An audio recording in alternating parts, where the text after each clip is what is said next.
vivement. De que dans la gomme en yoni. De que dans la gomme au repas messieurs. Diga jiwe me biebi no kuru. Diga junu me ni ya braga mamo. Ari Yesu yeke. Ya na ya te. Il y a la politique pour moi. Il y a ya te. Kiwa gili me pa ke kala. Ma ya te. Il y a la politique pour moi. Il y a ya te. Ubina dori awo kale le.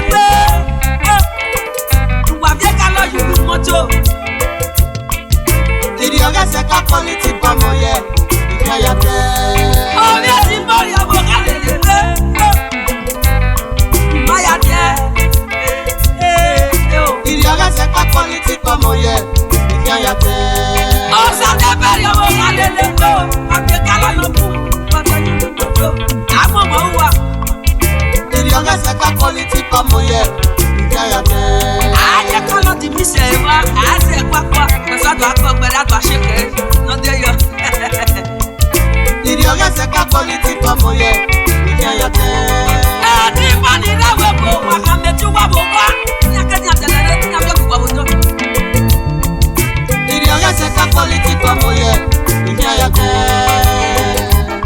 Il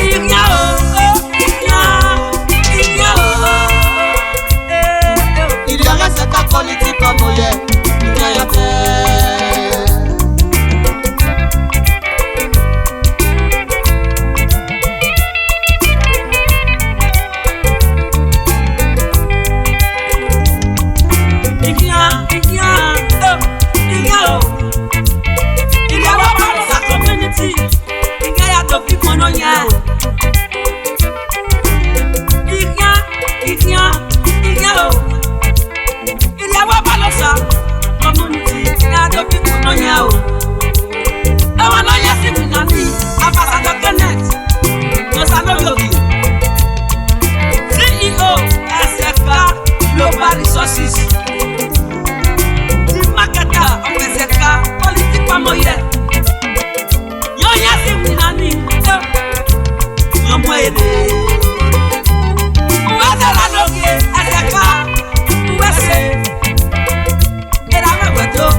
CEO SK and Co Global Resources. The marketer of SK Quality Palm Oil.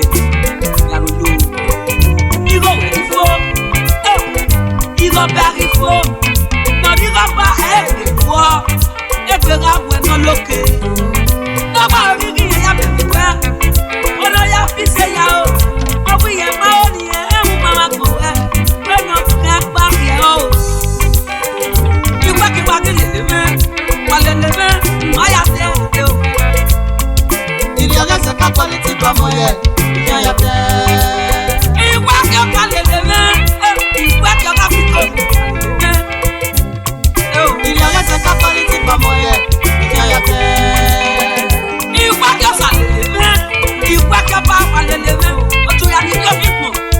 Il y a la politique pour moi. Il y a ya te. Il y a la politique pour moi. Il y a ya te. Il y a Wabanosa. Il y a Yate. Il y a la politique pour moi. Il y a ya te.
Tura yo weri lo tona pe.